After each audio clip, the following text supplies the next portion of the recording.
Sam Hyde won a boxing match, and then he was asked, is there anyone he wants to call out? He said yes.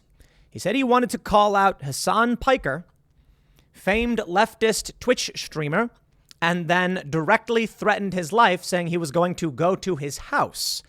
The presenter then said, "You in the ring?" And he goes, "No, at his home." All right. Everybody who watches the clip from this fight laughed at him saying that because of his delivery. And it's a little over the top, guys. You know, man, it's tough for me because I'll tell you this. I found it quite funny. Sam Hyde's a funny guy. He's got tons of funny videos. He's funny. The media really, really hates him. He makes edgy humor, legit funny. But I'm really worried about the state that we're in with jokes like this, because obviously, look, it's clearly a comedian making a joke that tries to push it over the line, and this goes really far. Sam Hyde's been talking about fighting Hasan for a while now, saying things like this, but this was like the over the line moment. Funny jokes. I really don't think Sam Hyde wants to do this or going to do it, but he gave an interview talking about why he did. And so it's like, look, man, do you think that Hasan is going to just take this sitting down and assume it's a joke? All I can say is, whatever your opinion on this degree of attempts at humor, we're in an era now where Marjorie Taylor Greene has been swatted 3 times. We have been swatted 9 times and had the bomb squad sent out here. So I'm worried about this stuff. And I don't know if there's a mending of the culture. I don't know if there's a way to bring things together. There are parallel cultures. Now, I've been talking about it quite a bit, and we need to strengthen and defend and support the economy that we believe in and the culture that we believe in. But I don't think I don't think it helps. I think it freaks people out. Now the narrative is this. Hasan Punch a Nazi Piker is given the chance to actually fight and punch a Nazi, and he's saying no. That's the narrative. Sam Hyde's not really a Nazi. That's the joke everyone's claiming right now because the media has smeared him and called him all these things. So Hasan has an opportunity to go box. He won't do it. Hasan's actually, my understanding is he's a big dude, isn't he? I don't know. Maybe he's not. I don't know. I don't know a whole lot about the guy, but here's the story that we have. Actually, we'll jump to this one. This is from The Mirror. Comedian Sam Hyde will quit YouTube boxing if Hasan Piker turns down call-out. Hyde has been making waves throughout KSI's boxing return fight week with his outlandish Candyman persona, but insists that he is very serious about wanting to fight political commentator Piker. So for those that haven't heard what he said or seen the quotes, I will leave it to you to give your thoughts. But I'm going to tell you this. We need to de-escalate, man. We don't want conflict. We don't want violence. And I definitely think that this just crosses a line. It is what it is, though, because I know a lot of people are going to be like, it's funny, so what? Hasan's got nothing to worry about. But I got to tell you, man, I can only tell you this from the perspective of someone who's actually had people try to kill us. When we were hanging out in Nashville, doing a show with the Daily Wire crew, doing several shows with their crew and stuff. And then John Rich, one of the biggest names in country music, says, let's do a show at, my club. And I'm like, let's do it. And then we got a legitimate threat. It really creepy death threat. It was considered credible on my life. And so I had to leave. We could not do the event. People could not show up. So a lot of people might look at this and be like, it's funny, Sam Hyde, this is kind of his humor. But think about what this means for Hasan's abilities to do certain jobs. And I gotta tell you, you can say that, oh, Hasan doesn't need to take it seriously. It's Sam Hyde. Yeah, but the venues won't let him do it. So fine. If you don't like Hasan and you don't want him to have the ability to do events, you're probably happy with this. I'm not okay with that. I like free speech. You just need to understand, I did not want to cancel that show. They made me do it. There were the police concerns like, dude, there's kids outside. If this is real, you come here, you get other people hurt. I'm like, I got it, dude. Like, I get it. Let's say Hasan wants to do an event. Now his insurance for his home. Like these things, man, have an impact beyond just someone saying something on the TV. Before we get started, today's segment is brought to you by me, Timcast Records. We launched this record label with the song Only Ever Wanted, and we really do need your help. In the description below is a link to Apple. You can buy the song And by doing so, you are helping propel us to the top of the charts, forcing the establishment to recognize the parallel culture and what we bring to the table, and helping us create a space where people who get canceled, if someone loses their job because they speak out and speak up, I want them to realize there is an industry opportunity, that you will not lose everything, because that's how it feels to a lot of people. We're currently number 2 on iTunes. We're struggling to get past Elton John and Britney Spears. Can't say I'm surprised.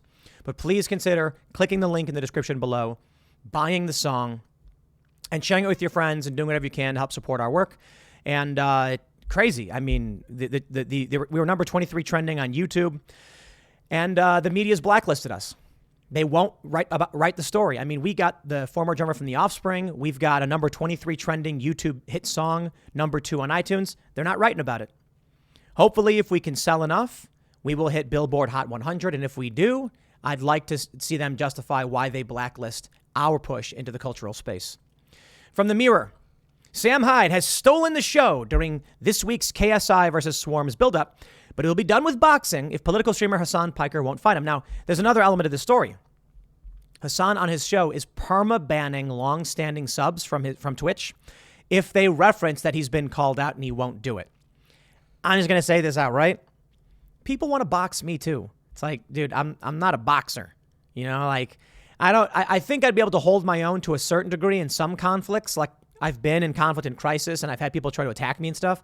But I really I'm no fighter. And a shout out to Hasan. The first time people mentioned Sam Hyde wanted to box him, Hasan outright said, this dude will win. Like, this dude's going to beat me up. Like, I'm not going to fight this guy. What? So I just got to say, like, people are saying Hasan is trying to dodge Sam Hyde. And it's like, I mean, you can probably say that, but let's be real, dude. Hasan outright said he'd lose. He's not hiding behind anything. He has no illusions of that he's a great fighter. You know, I just don't like the tribalism, man. I really don't. They say Hyde has regaled fans with his wacky Candyman persona throughout this week, leaving KSI in hysterics during the pre-fight press conference as he burst into poetry. He faces Australian TikTok star Jordan Thompson tonight, and is hoping to land a massive knockout to cement a return to the general public's consciousness that is 6 years in the making. He won, by the way, he won. His ultimate goal is to finally elicit a response from Piker, a left-wing content creator whose abrasive style of arguing his points has irked many, including Hyde. He believes that the streamer, who has never publicly acknowledged his many callouts, doesn't want to offer the controversial comedian his platform of his millions of followers. But with KSI and Dazn backing his debut, the shoe may be on the other foot, with Hyde set to fight in front of a massive pay-per-view audience and around 20,000 fans at the O2 Arena. However, if Piker isn't interested, then he's unlikely to continue training intensively and plans to price himself out of future fights. You know, I can't read his quote. I'm not gonna. But I'll paraphrase. Hyde said in an out-of-character chat with Mirror Fighting that he wants to basically end Hasan Piker's life. On the eve of his debut, he says, I think that I can legally do it, and this is the road to doing that. If he doesn't take notice, he's the biggest P in the world. I mean, bro, you can say it's a joke, man. But when a dude comes out of character interview in the Mirror saying that he wants to end someone's life, this is not just him doing a joke at the end of the night being like, I'm going to go to his house, which is what he did. This is going to have serious negative impacts on Hasan Piker's ability to do business. And to all the people that are mocking him saying like, oh, don't you want to punch a Nazi? It's like, dude, I don't know, man. This is dark stuff. It really is. Saying this pre-interview, some people are saying they think that Sam Hyde might actually get criminally charged for this. I don't know about that. But that boxing match, he said, I'm going to go to your house with that intent, that may be making terroristic threats. They say there's no way this whole thing was, I don't want a platform. Well, guess what? KSI's platforming me, you dumb B. So now you have to say something.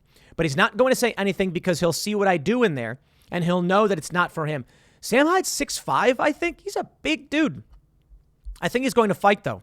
I heard he's doing Creator Clash 2, iDubbbz's charity boxing event, possibly. That'd be some funny ish. He looks like ish. Despite being linked in the past to the alt-right, Hyde tries to veer away from expressly wading into political waters, and he claims that it isn't so much Piker's outspoken leftist politics that have caused his hatred for the streamer, as much as his attitude and general demeanor. Quote, I just hate him, he continued. His politics are a dime a dozen. I don't give an F about his politics. I hate him. He says he wants to kill him. It's literally because he wears a puka shell necklace. It's just when you lock eyes with somebody and you know genetically that you're programmed to be their enemy. This is nuts. Do you ever see people with deep set alligator eyes and you know they're a criminal? I know you're a criminal because your eyes are deep in your head and I know you're going to commit a crime. There's just some people where you go, I'm your genetic enemy somehow, and we are destined to do battle. That's what I see when I see Hasan Piker. This is the hardest work. I'm not doing pro boxer camp. He says, I'm not doing pro boxer camp where you work out twice a day and do running. Your calisthenics and your other ish when you're in there 6 hours a day. I'm not doing that. Even what I'm doing at age 37 is wicked hard. I'm all set. Fighting is not for me. Hell no. If they offered me enough money, I would do it. But the amount that I would need would be so much that it just wouldn't make sense for them, Misfit Boxing, to do.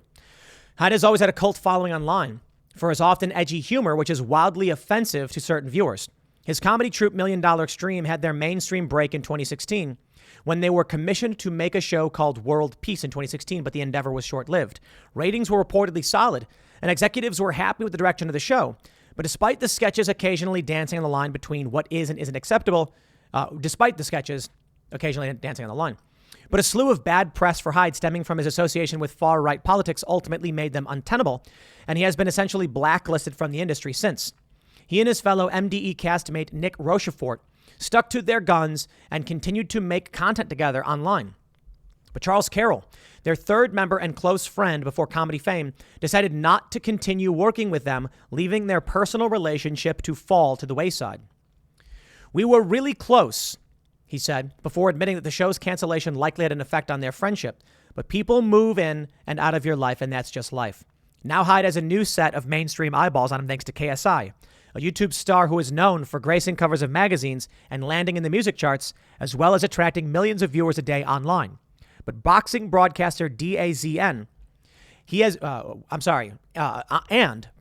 boxing broadcaster, he has been embraced by the YouTube boxing public, as well as fans who have been introduced to him through standard boxing media. I just want to say, man, I think this event was like sold out. It's really well produced. It's really amazing stuff. And I think they do a fantastic job. I do think they got to be careful about this kind of stuff, man. You shouldn't be saying this. It's not WWE, man. Those people here we go. It's the fight game. And as long as you don't have a swastika tattooed on your chest, you go and do your ish and prove it. That's all people care about, Hyde explained. They're definitely not reading clickbait articles about who's a bad person. Why should I care about which person was bad this week? They're not reading that. They're just watching fights. It's a better caliber of entertainment. Fair point. It should not be entertainment when people are coming out saying, like, I don't like this person. But come on, dude. You want to come out and say they want to see this good entertainment, and then you go in the arena and say you want to go to Hasan's house. It's like, bro, it's like a step over the line. It just is. But does he miss the comedic world? Hell no, hell no. The funny thing is, we were locked into a 6-year contract at Adult Swim for $80,000 a year, roughly, and that's not worth it. Whoa, that's nothing. That's crazy. They expect multiple people to make content on that? I know that it probably would have ultimately been worth it to stay on TV, but those guys at Adult Swim make money from advertising, which is why you see Eric Andre in Verizon commercials, because he has to be. You want to concentrate on making your show. That's what lives forever, the TV show. That's what people will watch if you're good enough. They're not going to remember your live show where you do noises, but you have to do it if you're on Adult Swim because they won't pay you. Yo, that's crazy. That's crazy. Daniel Keem, known as Keemstar, went to bat for me, picked me up, and was willing to put me out there. He explained of how he ended up on a potentially record-breaking pay-per-view event. That was kind of crazy for him, but somehow we made it through. Thanks to Keemstar and Yusuf Fauci, as well as KSI, obviously. I'm sure KSI knows what the story is, and he's letting me be me on this card. So thanks to those guys for putting me on this card and letting me be here. This is extremely, much more hype than anything I would have seen in Hollywood. So now what's happening is basically you've got Hasan Piker, who's banning people from his chat who are referencing this segment. I don't know what to say, man. You guys know my opinion. Comment below. Let me know what you think about this. Here's what I'm really worried about, all right? Now, actually, you know what? Let me do this. I want to pull up this from the Destiny subreddit. Guys over at Destiny, man, they ain't holding back. They're calling him out. You've got Hasan here saying punch Nazis with glowing laser eyes. Then you've got Sam Hyde calling him out. And then you've got Hasan saying threatening violence over the internet is not funny, guys. Fair point. Fair point. I'm not going to condone what Sam Hyde said. I get it. It's in the context of entertainment. Could be a joke, but it's going to have a serious impact considering the interview he gave beforehand. That's the reality, man. But if Hasan wants to come out and say something like this, guys over at Destiny calling him out again. Hasan defends attacking police. When you see these, quote, he said, you know what, I'm not going to read his quote, okay? He basically said that when people are fighting cops, you know who started it. You know who's responsible, and he's blaming the police. Bro, I have been on the ground at these events. I spent years covering this stuff. Hasan's just outright wrong and doesn't have the experience. By all means, Hasan's entitled to his free speech. I think this is going to have a negative impact on him, and I don't like it. But Hasan doesn't know what he's talking about. I have seen instances where cops have started the fight. Hands down, fact. But you know what? Most of the time, they don't. That's just a reality. And the left will say, the cops shouldn't have shown up in the first place. Dude, I've watched you throw bricks through windows. I've watched people set fires to buildings. I've seen people be beaten in the streets. I've also seen cops falsely arrest people. I watched a cop grab a guy and bash his head into a glass window at an apartment complex in New York, shattering it. Not like to pieces, but putting a crack in it. Crazy. No joke. I think that may have been the same night where the cops falsely arrested a guy. Yeah, so there are bad people. To come out here and outright say, you know who started it. Dude. Now everyone's saying Hasan is the punch a Nazi guy. I mean, it sounds like him. I did cursory digging and I was trying to find a specific quote where he was calling for it. I didn't see it. So I want to be careful there. But Hasan does seem to be that kind of guy when he posts stuff like this. Defending the attacking on police, saying, who do you think threw the first punch? It's just not true. Sometimes it is, sometimes it isn't. Either way, we got problems. But you know what? Hasan likes to do these things where he calls for violence outright and then says, in a video game. No joke, he's done that. In a video game. Yeah, okay, dude. And then when someone calls him out and threatens him, it's like, hey, man, look, I got a crazy, mentally ill Nazi who's threatening me. And it's like, man, bro, this is the game that they're all playing. I have no problem coming out and saying, bro, crossed the line by saying that. Many of you may find it funny. Many of you may hate it. I got no problem saying outright, I don't like it. Cross the line. And they say, we're the bad guys. We're in the wrong. Dude, I will call out the violence pointed at Hasan, and I will call out Hasan pointing violence. Because I just think all of it is bad. Look at this story. There's not much to it. Marjorie Taylor Greene swatted for a third time in less than a week. That's the story.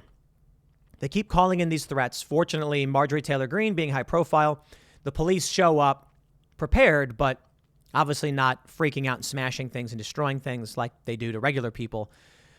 Because cops don't know. The cops know what's going on with this. But this is the kind of stuff that freaks me out. Look, Sam, it may seem funny and a lot of people may not believe it. But Sam Hyde saying that stuff could contribute to very serious escalation in the political violence.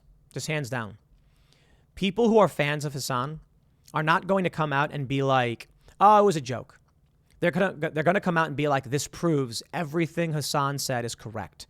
These far-right extremists are dangerous. They're Nazis. They're dangerous. And this proves it. And they're going to expect Sam Hyde to be criminally charged for making terroristic threats. And he might be. Some people are actually commenting that, saying like, dude, if you give an interview and you say that you want to end someone's life, and then you go up and say, I'm going to come to your house and do it. I mean, bro, that's terroristic threats. Are you going to try and claim it was all a bit or something? I think the way the media went after Sam Hyde is wrong. The way they got his show canceled, it's insane. They're trying to control the culture. I mean, I got to be honest. It is kind of interesting that this week of all weeks, we have stories like this. Because, again, I a shameless plug, guys. We're really trying to sell this song because we're trying to force our way into the cultural establishment. We're trying to have control in the space. The Daily Wire hired a guy from Disney. They own it. That guy reports to them now. But he's on board, man. That's awesome. We're number 2 on iTunes. Only Ever Wanted. Link in the description below. Please support us. Buy the song at 69 cents. And they're not covering it. It's for the same reason. Sam Hyde should have his own show. Sam Hyde should be able to do the comedy that he wants to do because it was pushing the line when he was on Adult Swim and the ratings were good. And they canceled him. Why? Politics. Sam Hyde should have the ability to go and do his work without having to have fear that they're going to destroy his career. I'll tell you this. I would not host someone saying, that they're going to go to someone's house and kill him or something like that. But I would absolutely love to host edgy comedy, and we're writing it for Cast Castle. We've got some pretty funny stuff in the works that's deeply offensive, and we don't care because it's on our site. It's our streaming platform. We can do that. And you know what? They don't want to give us attention, and we're not that big. But we're gonna push back. We are going to force our way into the cultural establishment. We are going to take that space and say to everybody, to the comedians who get fired, look, I'm not saying that I would support Sam Hyde in coming out and saying these things. I'm not a fan of that. But Sam Hyde's comedy on Adult Swim, it was Adult Swim comedy. It was fine. They didn't cancel him because he crossed the line. They canceled him because they were scared.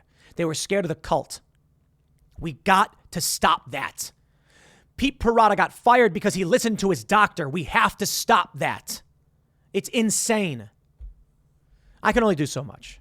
And we're trying as hard as we can. We're building cultural content. True crime with Tales from the Inverted World. Pop culture on Pop Culture Crisis, which is it's growing rapidly. Amazing.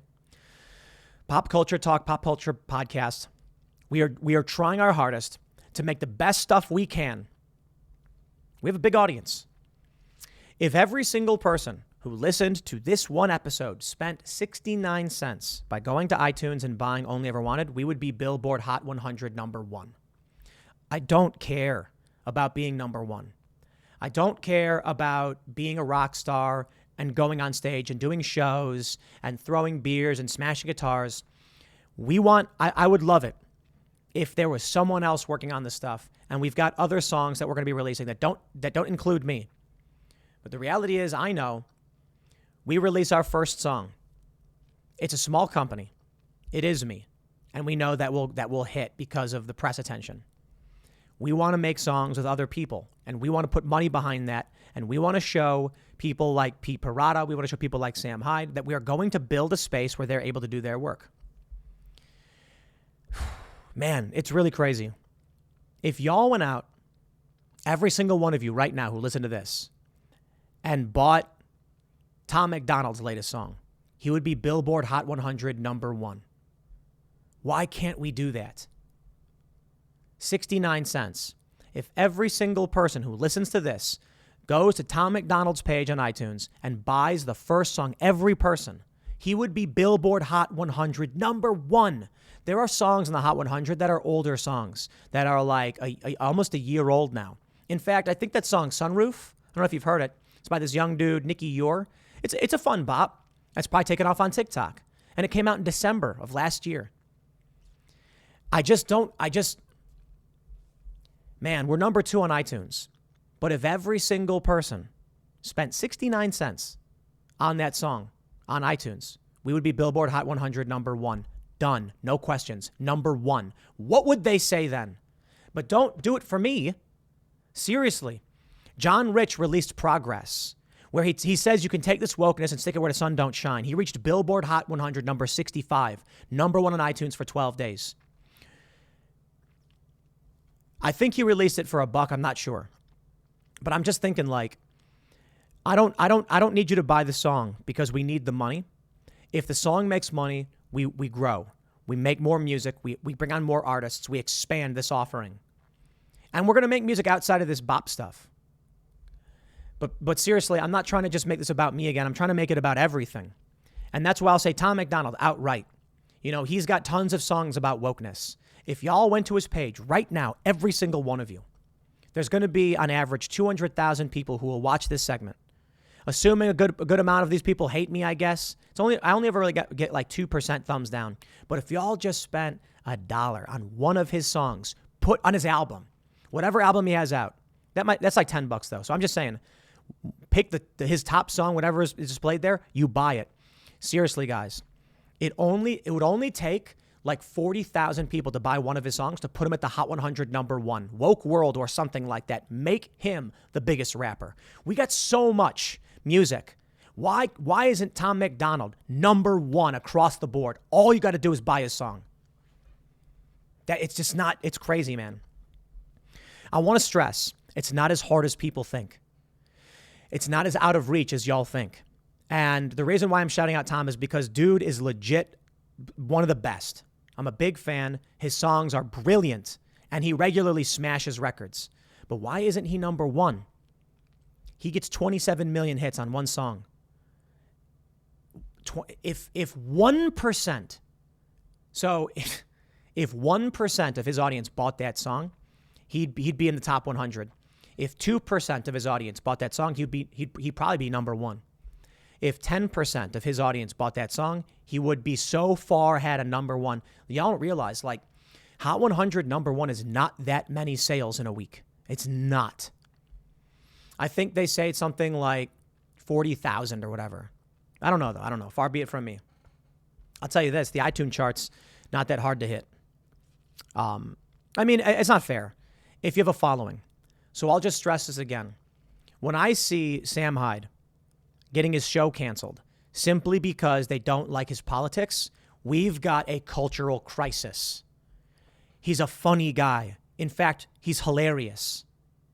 But they're trying to destroy him because they don't like who he associates with. We can change all that. And all it means is 69 cents. This is what I'm trying to do. We're going to release a couple more songs coming out because we have an album to put out, which is my music. But we're looking for other bands to promote. We don't want it to be all political.